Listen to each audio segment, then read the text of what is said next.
Welcome back to Radical and Relevant, where we're exploring the genius of Catholicism, the genius of Jesus, the genius of the Gospels, and each day looking for a word, a phrase, or an idea from the Gospel to anchor our day. So take a moment, take a deep breath, welcome the Spirit, allow the Spirit to guide you to your word, your phrase, your idea for the day. Today's reading is from the Gospel of John, chapter 11, verses 1 through 45. Now, when Jesus came, he found that Lazarus had already been in the tomb 4 days. Bethany was near Jerusalem, about 2 miles, and many of the Jews had come to Martha and Mary to console them concerning their brother. When Martha heard that Jesus was coming, she went and met him, while Mary sat in the house. Martha said to him, "Lord, if you had been here, my brother would not have died. And even now I know that whatever you ask from God, God will give you." And Jesus said to her, "Your brother will rise again." And Martha said to him, "I know that he will rise again in the resurrection of the last day." And Jesus said to her, "I am the resurrection and the life. He who believes in me, though he die, yet shall live. And whoever lives and believes in me shall never die. Do you believe this?" She said to him, "Yes, Lord, I believe that you are the Christ, the Son of God, he who is coming into the world." When Martha had said this, she went and called out her sister Mary, saying quietly, "The teacher is here, and he is calling for you." And when she heard it, she rose quickly and went to him. Now Jesus had not yet come to the village, but was still in the place where Martha had met him.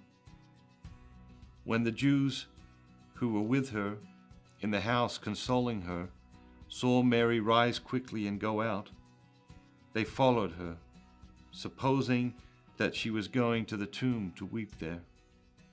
Then Mary, when she came to where Jesus was and saw him, fell at his feet, saying to him, "Lord, if you had been here, my brother would not have died."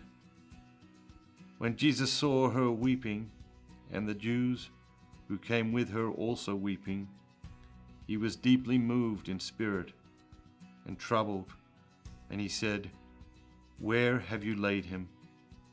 They said to him, "Lord, come and see." And Jesus wept. So the Jews said, "See how he loved him." But some of them said, "Could not he who opened the eyes of the blind man have kept this man from dying?" Then Jesus, deeply moved again, came to the tomb.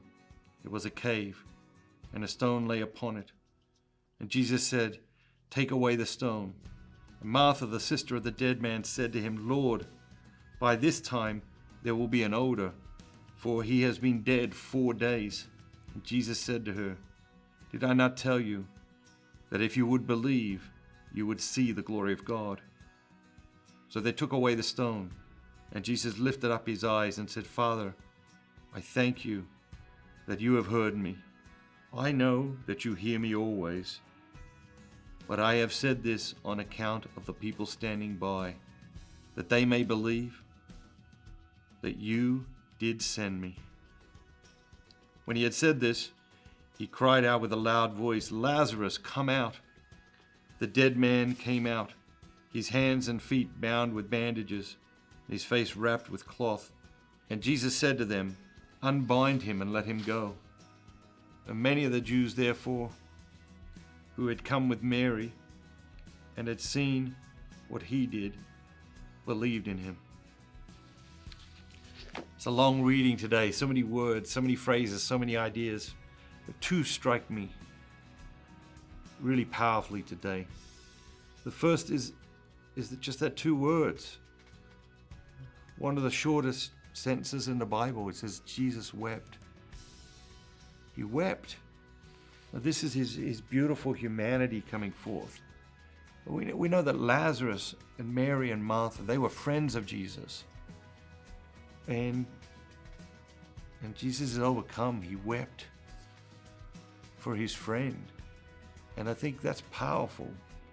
It's powerful to understand that weeping can be a holy moment, and that sometimes we're tempted to hold back our tears, but weeping can be profoundly human and profoundly healing.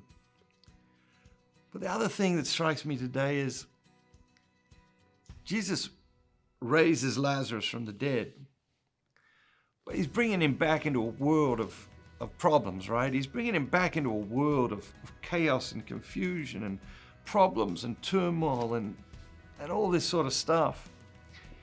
And I can't help but wonder sometimes, like, you think Lazarus would have rather stayed dead, you know? It's only a couple of weeks till Jesus is going to die.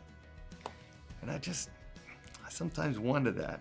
It's maybe a strange thought, but what's your word? What's your phrase? What's your idea today? How is the Spirit drawing you to live out the gospel, to anchor the gospel in your day today? Have an amazing day. Remember, don't just be yourself, be the very best version of yourself, all that God created you to be.